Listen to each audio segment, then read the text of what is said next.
আসসালামু আলাইকুম গাইস। তো আজকে আমরা আবার চলে আসলাম নতুন একটি ভিডিও নিয়ে। তো আজকে আমরা ভিডিওতে দেখব যে আপনারা কিভাবে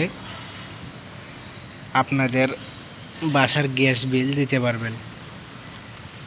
তো চলুন বেশি দেরি না করে ভিডিওটি শুরু করা যাক। তো প্রথমে আমাদের চলে যেতে হবে বিকাশ অ্যাপসে। তো বিকাশ অ্যাপসে যাওয়ার পরে এখানে আমাদের পিন দিতে হবে, বিকাশ পিন। তো বিকাশ পিন দেওয়ার পরে এখন বিকাশের ভিতরে আসলাম।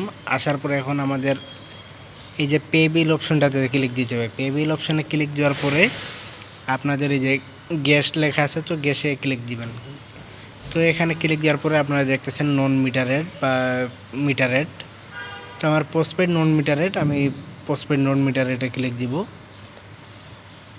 তো দেওয়ার পরে এখানে আপনার কাস্টমার কোডটা দিবেন, আপনাদের যেই কোড নাম্বারটা ওইটা দিবেন, তারপরে ফোন নাম্বারটা দিবেন। যার পরে উপরে ওই যে দেখতেছেন এপ্রিল 2025, তো এখান থেকে আপনারা যে মাসের বিলটা দিবেন আর কি ওটা সিলেক্ট করবেন। তো আমি মার্চ 2025 দিব, তো আমি মার্চ 2025 সিলেক্ট করে নিলাম।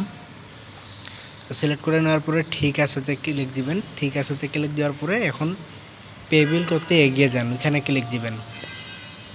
এখানে ক্লিক দেওয়ার পর দেখবেন যে আপনার মিটারে যদি সব কিছু সঠিক হয় তাহলে এখানে আপনার সব তথ্যগুলো সঠিক চলে আসবে। আর যদি আপনার কার্ড নাম্বার ভুল হয় বা ফোন নাম্বার ভুল হয় বা অন্য কিছু হয় তাহলে আপনার এই তথ্যগুলো সঠিক আসবে না। তো আমরা আবার এখন এগিয়ে জানে ক্লিক দিব। এগিয়ে জানে ক্লিক দেওয়ার পরে এখন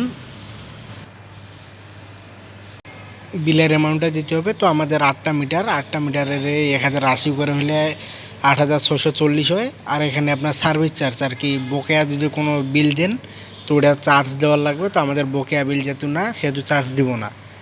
আর এই যে এখানে দেখেন আমাদের কোয়ান্টিটিটা দেখাচ্ছে আমাদের 8টা। তো 8টার 8640। তো এখন আমরা এখানে আমাদের পিন নাম্বারটা দিব। তো আমাদের পিন নাম্বারটা দেওয়ার পরে এখানে আবার পিন কনফার্ম করুনে ক্লিক দিব। তারপর এখানে পে বিল করতে ট্যাপ করুনে একটু ট্যাপ করে ধরে রাখবো। তো দেখেন আমাদের বিল দেওয়া সাকসেস হয়ে গেছে। তো এইখানে দেখেন মেসেজের মাধ্যমে কনফার্মেশন জানাইছে। তো আপনারা পরবর্তীতে ক্লিক করে দেখবেন যে এখানে ডাউনলোড করুন রিসিপ্ট, ওইটা ডাউনলোড করে নিতে পারবেন।